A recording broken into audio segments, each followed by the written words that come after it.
Good morning everyone, it's Dr. Corona from Barbados Fertility Center, and today I want to talk to you about how your general health can impact your fertility and your pregnancy. Let me give you some data about chronic disease prevalence in pregnant women. We know that 1 in 5 suffer from at least one chronic disease, and we know that women with chronic disease deliver by C-section more than healthy women. We also know that women with chronic disease gives birth to a premature baby more often than healthy women, and the hospitalization rate is higher.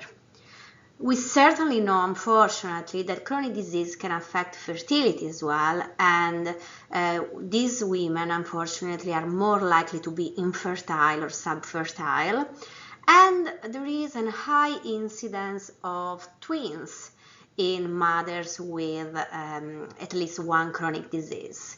It's not clear why. It might be simply because being more affected by infertility, they recur more often to fertility treatment, and we know that some fertility treatment can increase incidence of twin pregnancies. One of the most common chronic disease is hypertension or high blood pressure with or without other heart conditions.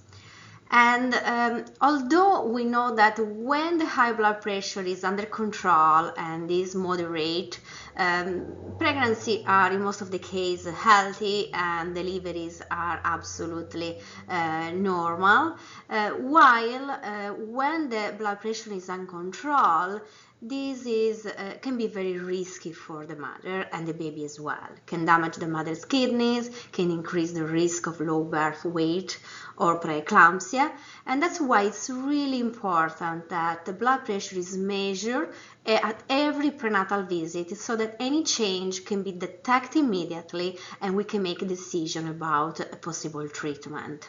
High blood pressure poses also some challenges during sedation or anesthesia. So women with high blood pressure that needs to undergo some egg retrieval if doing fertility treatment, or some little surgery, preconception, or C-section as well, might have an added risk because of this. Another less frequent but not less important disease is diabetes type 1. It is really important for women with diabetes to manage their blood sugar levels before fertility treatment, before getting pregnant, and obviously during the entire pregnancy. Standard fertility treatments do not affect blood sugar levels.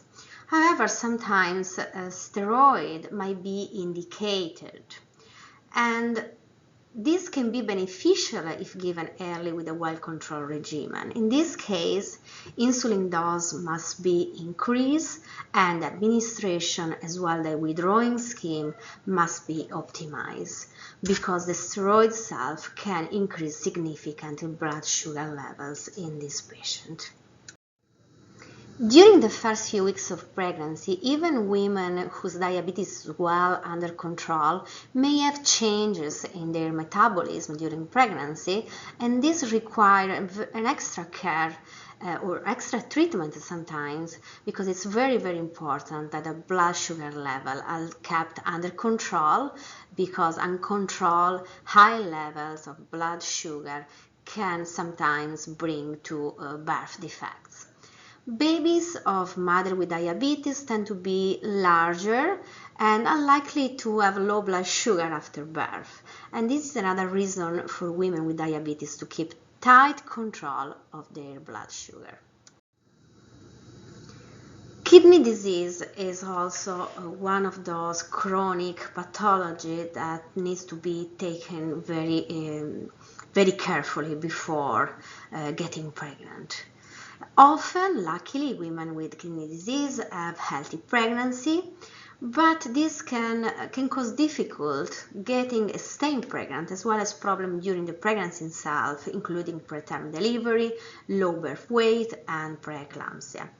Nearly 1/5 of women who develop preeclampsia early in pregnancy are found to have undiagnosed kidney disease.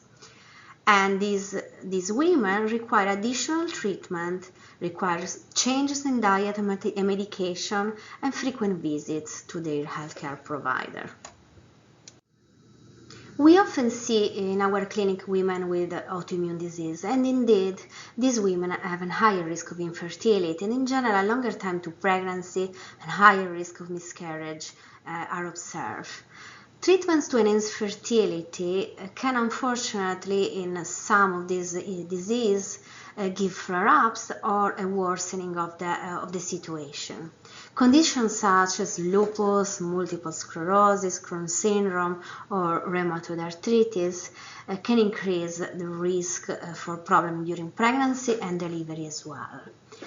These women have an increased risk from preterm birth and stillbirth, while other women find that their symptoms improve during pregnancy and they don't have other problems. Certain drugs that are used to treat autoimmune disease may be unfortunately harmful for the fetus. That means that some treatment, some therapies might need to be adjusted during the pregnancy. So it's very, very important to work closely with a healthcare provider during the time trying to get pregnant and during the pregnancy as well. Thyroid disease is also very common, and we know that uncontrolled thyroid disease, such an overreactive or underreactive thyroid, can cause subfertility, infertility, and also early miscarriage. Can also cause problems during pregnancy for the fetus, such as heart failure, poor weight gain, and brain development problems. These problems, though, are usually treatable easily with drugs, and rarely with these women will need surgery. Treating thyroid function during the pregnancy as well as before getting pregnant and during fertility treatment, it's very, very important because it will improve outcomes of the fertility treatments as well as outcomes for the mother and the babies. Obesity is a chronic disease and sometimes, unfortunately, not recognized by the patients. They don't realize how important this can be in their fertility as well as this can be a risk during the pregnancy.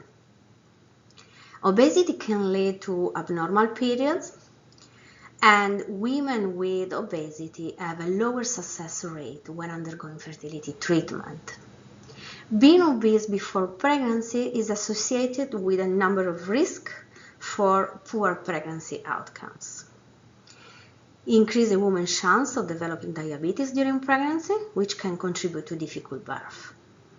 Obesity can also cause a fetus to be larger than normal, making the birth process more difficult. And we know that can increase the risk for sleep apnea, disorder of sleep, or breathing during the pregnancy. It is also associated with an increased risk of structural problems with the baby's heart, and can also be a problem if overweight or obese women gain too much weight during pregnancy. That's why it's very important that the patients have an integrated approach that can help to limit the weight gain during pregnancy, leading to better outcomes. The Institute of Medicine recommends that overweight women gain no more than 15-25 pounds during pregnancy, while obese patients should gain no more than 11-20 pounds. We rarely see, luckily, patients with HIV. This because incidence of this severe infection, luckily, has decreased a lot in the last 10 years. Life expectancy also of infected patients is definitely has dramatically improved. And significant reduction in mother-to-child HIV transmission has been observed, especially in developed countries, with transmission rate lower than 1 to 2%, compared to 42% that was before without any intervention. This has been achieved with the use of antiretroviral drugs, combination of this medication during pregnancy and delivery, neonatal prophylaxis, elective cesarean delivery, and avoidance of breastfeeding. HIV-infected patients, both men and women, have higher rates of infertility than their HIV-negative counterparts in general. In a serodiscordant couple in which the male partner is infected, assisted reproductive technology is the safest way to prevent sexual transmission, obviously. We can do a sperm washing procedure, and there are two main options to achieve a pregnancy. It can be intrauterine insemination or in vitro fertilization. A systematic review published in 2013 with more than 2,393 cases of intrauterine insemination and 708 IVF treatment documented. In this review, they also conclude that HIV-infected men with non-infected partners have pregnancy and live birth rates with assisted reproductive technique comparable to seronegative couples, and no transmission in all these cases been observed. In serodiscordant couples in which the female partner is infected, pregnancy can be achieved without the risk of sexual transmission by self-insemination around the time of ovulation, and if conception doesn't occur after more than 6 cycles, then definitely is recommended to require fertility treatment to help having a pregnancy sooner. Mental illness needs to be also considered in the general health of our patient, and it's very important that women with one of these problems have a preconception counseling. And there are different topics to be taken into account. One is obviously how the pregnancy might affect the mental health, possible flare-ups, worsening of the situation, and also depression postpartum, and also how mental health might affect the pregnancy itself. Medication used for treating of mental illness sometimes are not compatible with pregnancy, so medication sometimes needs to be changed, or some medication need to be withdrawn. So it's very important that you talk with a counselor to understand what are the risks of treating or not treating your illness, as well the risk of for your baby taking the specific drugs. Also important to know in which environment you are having your pregnancy and your baby, and be sure that you have an available and useful health system around you. Providing fertility care to patients with chronic illness poses some challenge. This challenge can be medical. We need to consider associated risks.